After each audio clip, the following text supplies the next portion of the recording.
I'm strongly opposed against this. I, like the rest of the community, do my fair bit to the needy. We package foods, teach the children, and build technology to provide them with opportunities. We already provide millions of dollars in terms of our federal state taxes through which the county has purchased this land. We are not going to open our doors to crime. You talked about life moves and the rules that the occupants are forced to, like no alcohol and no drugs. How are you going to enforce any of this?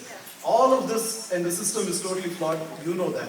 When there is an issue, is the county, city or life moves will be available to address any of this? No, it would be an unanswered line. You don't even take responsibility for this question. When the lady asked, how is life moves, how are you going to support it? You just direct it towards life moves. When you cannot take accountability, how can you push this accountability on the whole state of this residents? For you, it's a decision. But we as residents have to live with it.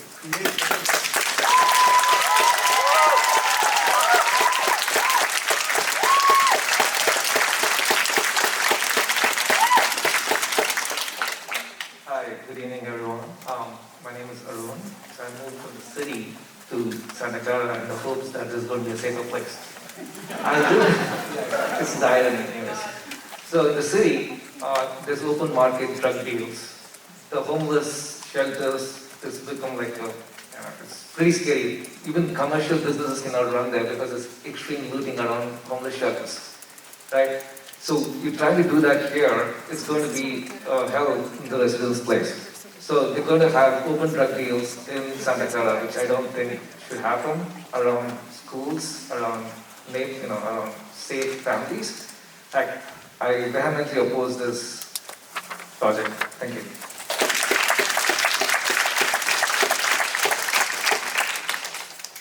This is Jenny. I've been living in this neighborhood for 5 years. I strongly oppose this project. Is this the only land owned by the county?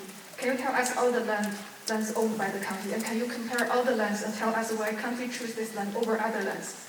I really hate when Kevin said, as an engineer, you cannot simply say no.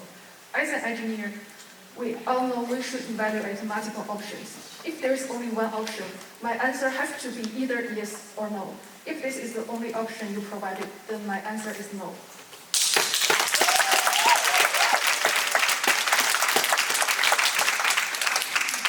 My name is Dave Camillus. I live in a home on Schaefer. It literally abuts the property that's being sold.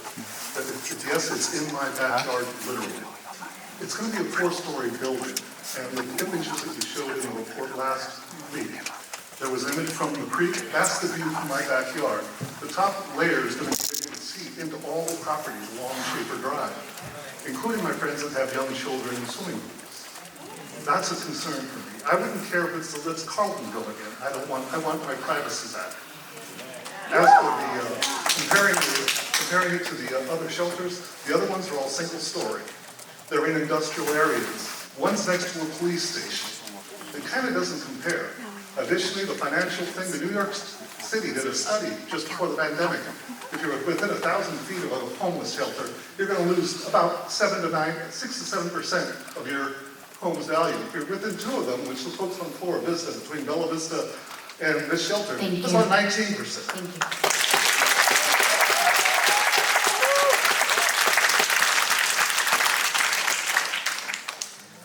Hi, my name is Kurt Benton. I also live on Schaefer Drive. I have 3 young daughters who are 12, 10, and 7. And my wife lives here with me also. We live 1,008 feet from the proposed shelter. I am in strong support of this shelter. I wasn't going to speak tonight, but I wanted to answer a question that was asked earlier about would you take your young daughters to one of these shelters. I have, in fact, done so. When my daughters were 7, 4, and 2. And I believe what those children learn at such a young age is empathy. Empathy is different from sympathy. Sympathy is saying, oh, I feel bad for that. Empathy is understanding what other people are going through. And I feel like I'm trying to be respectful to all my neighbors, and I understand that we have some real concerns, all of us. But compassion isn't just saying, oh, I hope it gets better. Compassion is going and doing something about it.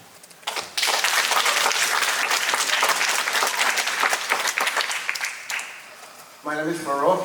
I've lived here for 34 years and own a home. I'm strongly opposed, as the majority of the audience here, against this project. I'm not sure if you're listening or not, but county has lots of property right up by 237, and the city owns a lot of it.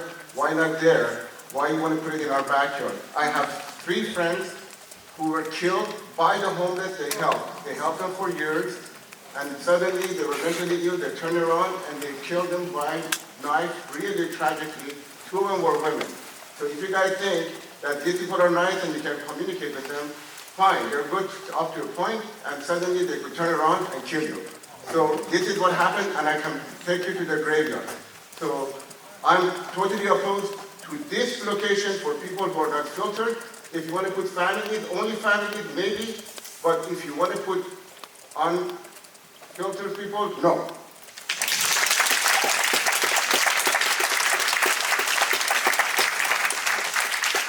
Hi, my name is Ingrid Granados. I actually work with an agency called Destination Home. I'm an initiative officer there. And I came here to speak in strong support of this proposed shelter. However, I'm going to take a slight turn and speak as somebody with lived experience, because I'm hearing a lot of misunderstanding and misconceptions about what this development is. And I think as somebody, I don't want to speak as a professional in this field, but as somebody who actually had interim housing, myself, my 20-month-old, and my partner at the time were in-house. We have been born and raised in San Jose with our family members scattered out throughout this county, particularly 3 generations deep in Santa Clara, when it was fields, when it was a cannery. So what I want to say is that we actually were housed interimly or temporarily at the St. Francis Hotel. It was utterly despicable and disgusting to have children in that situation. And what this county has done in that time is really improved even those people like myself who needed the opportunity to be in a situation like I am now, with a livable wage, being a productive citizen, having 2 children. Thank you. Thank you.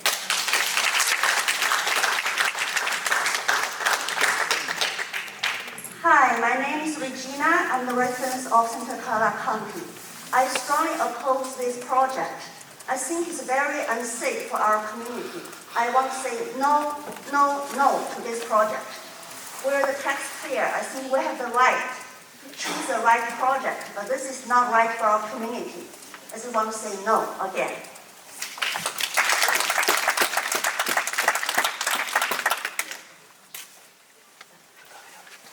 Hi everyone, I'm Anjali and I've lived here for 15 years. Someone said, brought up a good point, housing is a human right. Isn't it right of your hard-working, tax-paying citizens? Why not make a low-cost housing for teachers or police officers, firemen, those who enrich our community and contribute to it? Okay? So this is especially for hard-working middle-class families. Why are you trying to turn Santa Clara into San Francisco? Just stop it.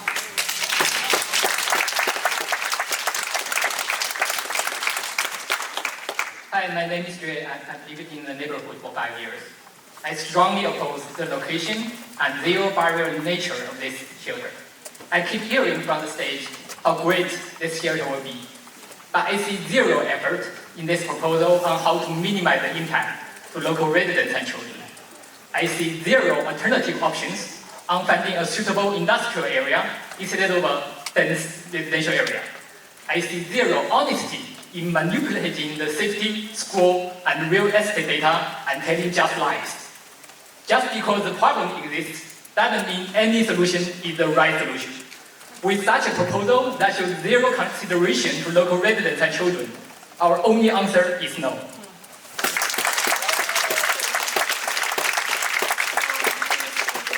More than half of the people who came here a long way to show their support. Of course, they don't live here. They come from organizations.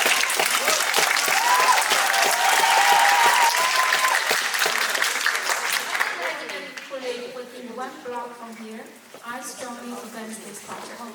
I'm not a heartless person. I know a homeless who is very decent, who lives in his car. When I told him about this project, he told me he would not want to live in such a project, such a shelter. He did not want to live with criminal background homeless people around him. No decent person wants to live in such a place. There are people who mention about their neighbors, about their relatives who are having a housing crisis, who are seeking for home here. But do you want your relatives, want your friends to live in such a shelter? Thank you.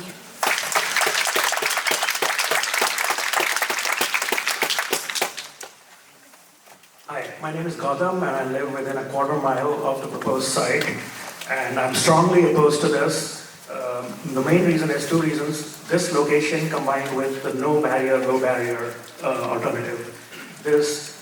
Look, a lot of us here are, honest, hardworking people. We pay a lot of taxes and we just want to live in peace. But this action would bring an imminent threat to our doorstep, and we will not accept that. I know we just had an election in November, and we the people put you in office. We the people can also put you out of office through recall.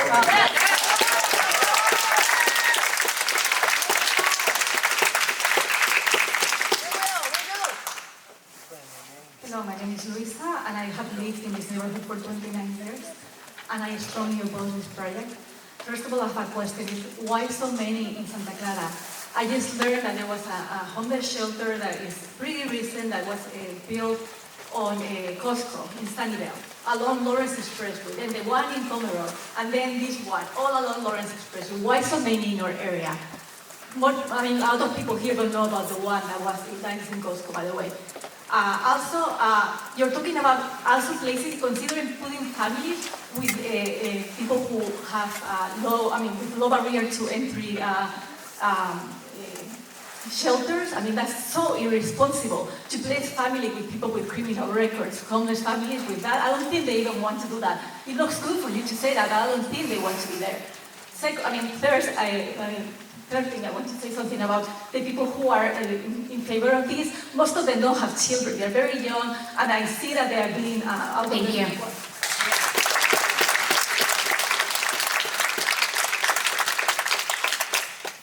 Hi everyone, my name is Swapnil. I live right next to this project, 300 feet. We already have a lot of issues with people trespassing and vandalizing our property. I strongly oppose this project. A temp shelter with a low barrier, male adults with criminal history, went to jail, physical and mental illness next to a busy intersection, a 7-Eleven and a liquor store. That's a recipe for disaster. Also, I see a lot of immigrant faces in this room. Can I get a show of hands for people who are first and second generation immigrants here? A lot of hands, including myself. I came to America, just like a lot of people here, to call this my new home. After being to several cities in California, I decided to call Santa Clara my home, bought a house, adopted a dog, had a daughter. But now, with the fear about my family's safety, I cannot sleep at night. My wife and I are constantly having discussions about should we wait before we bring another life into this world. If in my own house, I cannot call it my home, what does that mean?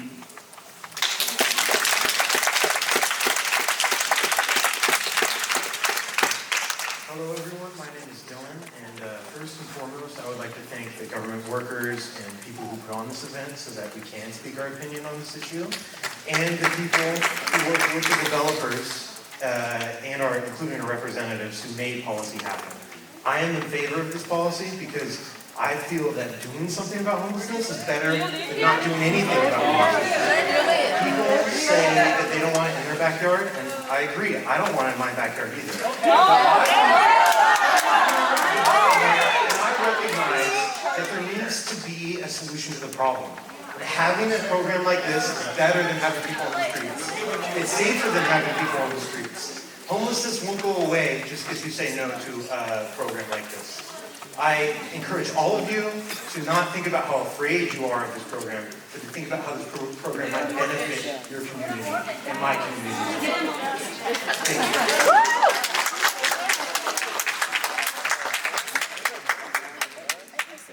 Hi, my name is Riksha and I am a mother of 2-year-old and we live right across the site. I am strongly opposed to this project. I have a question actually. What are the actions that you're going to take to help these sheltered people actually come out of their mental condition and come back to the state where they can actually get back on their feet and work for their living? What I see here is a temporary band-aid solution, but the band-aid of free resources is when it's taken off, people will flood in front of our doors and it's extremely insecure for our kids. We don't want our kids to be exposed to drugs abusive language, molestation, weapons. We already have problems of stolen Amazon packages, car break-ins, smoking in our carports. How can you break these unpleasant habits and actually uplift people and help them develop good habits? We can be compassionate to the underprivileged people, but will these people be compassionate towards us?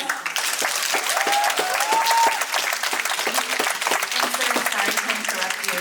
We're taking 3 more speakers, so those of you that are behind the 3rd speaker, I apologize, but we do need to wrap up and let the police department answer the questions that you had for them. Fellow Santa Clarans, my name is Michael. I've been a resident of Santa Clara for over 60 years, and I own a home in the Briarwood district. I'm appalled and totally against this project and the lack of insight by the City Council and the City of Santa Clara officials who claim they have our best interests in mind. How can you folks put in the very own neighborhoods and the corners of Benton and Lawrence and 2 other projects that you have proposed? For the homeless, the drug-addicted criminals, the mentally ill individuals, for us to contend with. Why don't you park these people on the Lawrence Expressway and the corner of Lawrence Expressway and El Camino Real by the Halford Avenue, that terrible, awful eyesore of a parking lot? And why don't you consider how we feel when the burglary and the auto theft rates of our homes come under attack from these hardened criminals, and let alone financially the strapped Santa Clara Police Department? So much for your proposal and so much for your equity. Why should we see our properties become devalued in a matter of months? Thank you.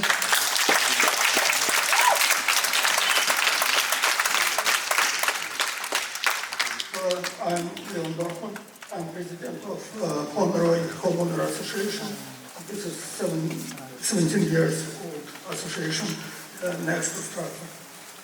I'm representing working class of Santa Clara who is working long hours to feed the family, who pays taxes for the city prosperity, and who is voting for elect officials. And what I would like to say to police department specifically, and some people of this poll might have no information. I'm expecting the Santa Clara Police Department to have the records, but those records are hidden and coming from the general public. The Pomeroy Avenue is unofficially named Drive-by Shooting Avenue.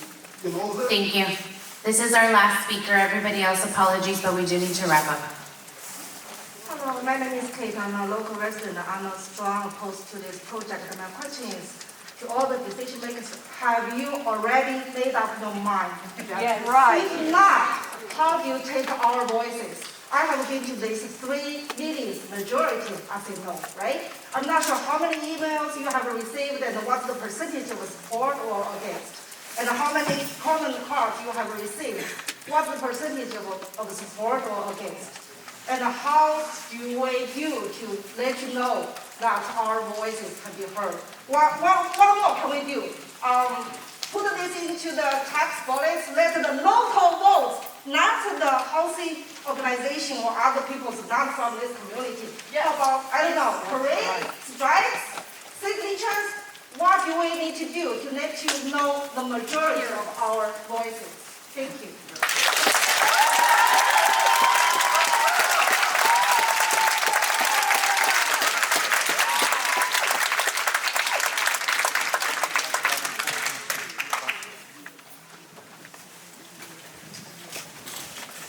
Thank you. I know there was a lot of questions tonight about safety and security, so I wrote a bunch of them down. I'm going to do my best to address each one of them.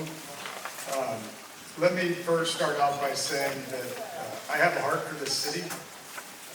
I've been working in the streets of Santa Clara as a police officer for 28 years. Beat 1, which is the area of Benton and Lawrence, encompasses our geographical area, which is called Beat 1. That was my first beat as I got off training many years ago, so that specific area has a special place in my heart as well. Whether this facility occurs or not, you have to know that the men and women of the Santa Clara Police Department, both uniform and ununiformed, stand to protect you. That's what our chosen protection. pastor opened up here this evening, he said that it is his place to serve the community, and we feel that that's our job as well. So whether that community is in a car or a tent or $1 million home, it's our calling to serve this community of the city of Santa Clara. I got provided a list of questions for safety and security. So I'm going to answer some of these, and I also wrote down some specific questions that you guys had that weren't on here. So some of the questions, a lot of it have to do with the statistics, so the crime statistics in the city and or crime statistics surrounding other venues like this proposal. I want to give you guys a resource. It's called the communitycaremap.com. I can write it down or we can put it in the packet for you guys. But it's called communitycrimemap.com.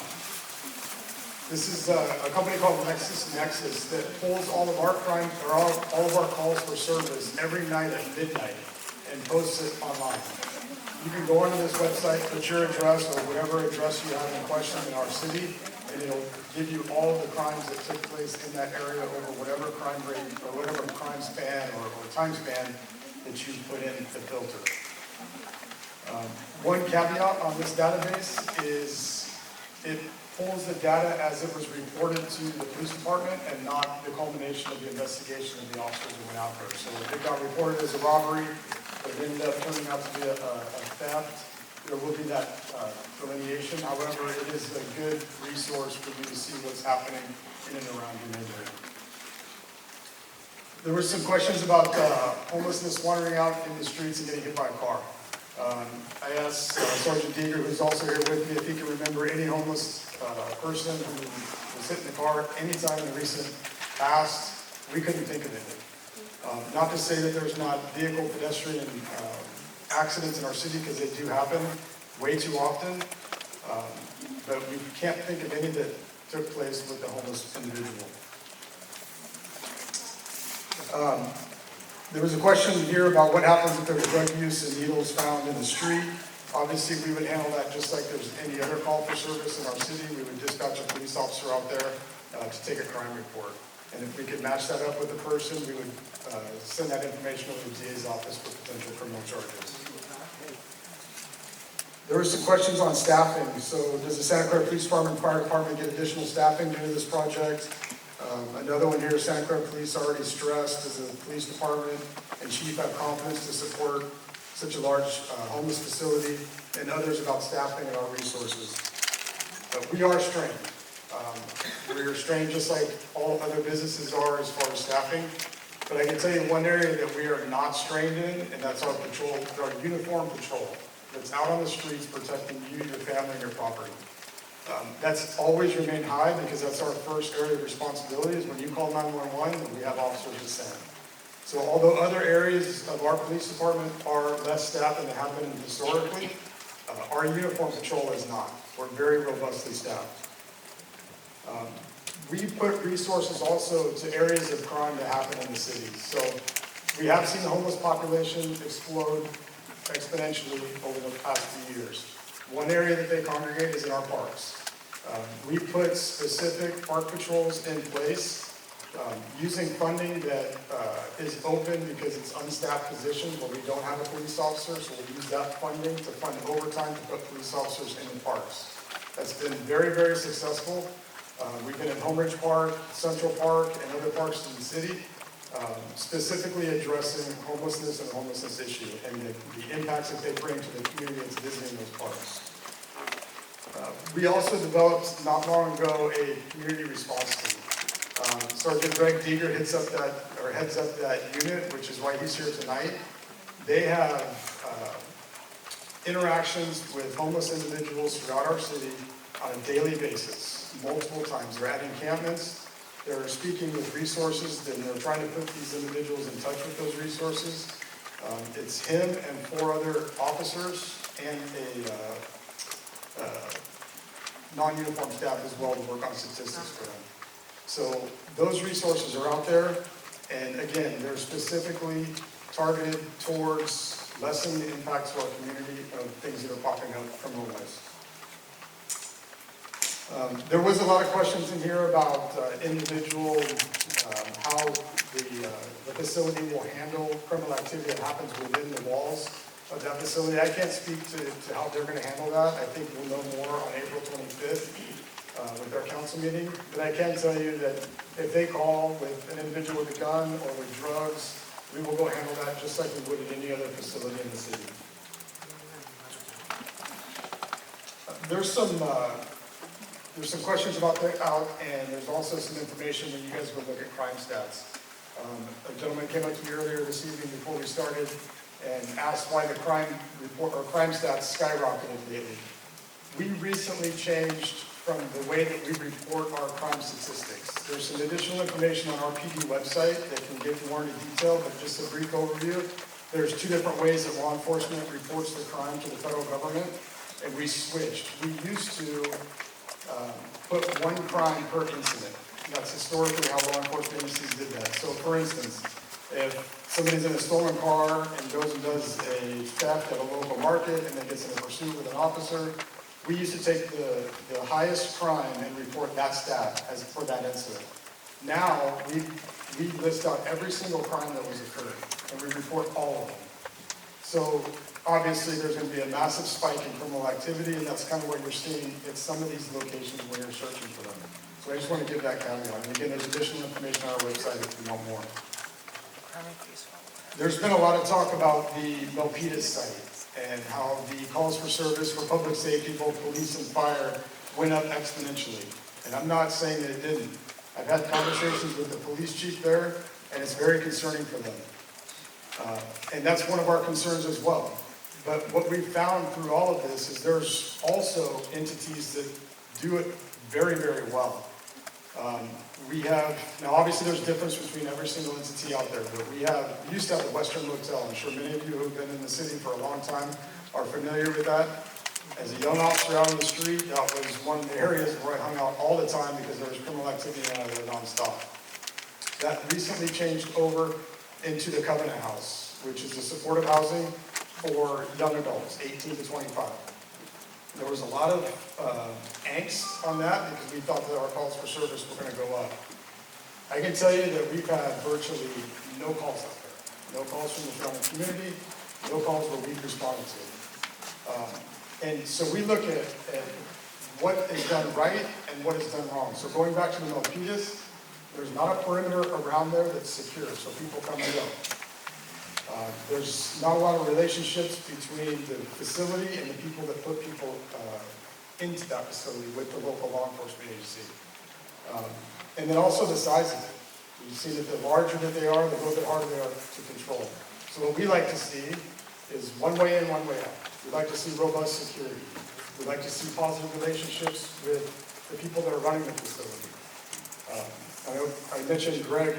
We have facilities already in our city. Greg and his unit are in daily conversations with a lot of these facilities throughout our city right now. And that's mitigating any incidents that come up, talking with people that are causing problems, getting them removed, and so on. We don't have a lot of the details on this, exactly what it's going to look like. And so, again, we're looking for additional information on the April 25th council meeting, where we're hoping to see exactly what this is going to look like or propose. And in closing, if there's other questions that I didn't get to or I missed them, I'll leave my card up here. I'll be down here to your right, my left, after this is over. If you have any specific questions that you didn't feel comfortable coming up and asking, I'll be here. And then I'll also leave some of my cards on the table. Feel free to contact me anytime you'd like if you have additional questions. And also, please go to our PD website. It also has additional resources on there on what our response is to homelessness in our community.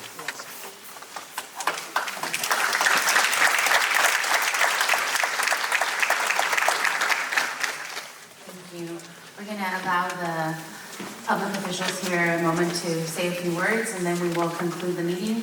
Can we put up the slide about staying engaged? And the next step, I believe it's the second to last slide. Just a reminder, we're having meeting number 4. We'll leave the details up there so that you can